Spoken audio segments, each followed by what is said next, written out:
bạn thực sự bảo ngày nay nhung sông mà bảo điện pi về thi chuột trôi cho mỗiประเภท ปูโซลาร์ฟ้านั่นไงแต่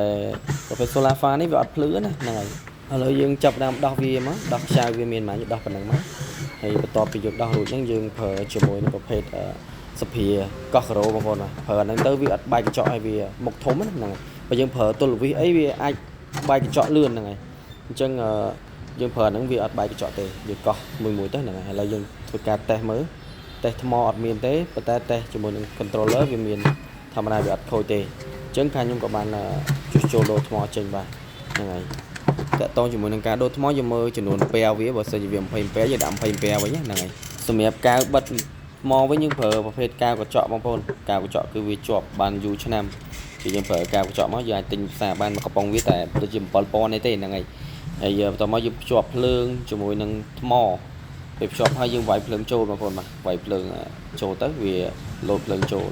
ហើយវាភ្លឺឯងបងប្អូនបាទនៅពេលដែលយើងបិទកាវកញ្ចក់ហើយយើងកុំភ្លេចទុក5-10នាទីសិនណាបងប្អូនដើម្បីឲ្យកាវកញ្ចក់វាស្ងួតដើម្បីធ្វើការមូសខ្សៅចូលបាទ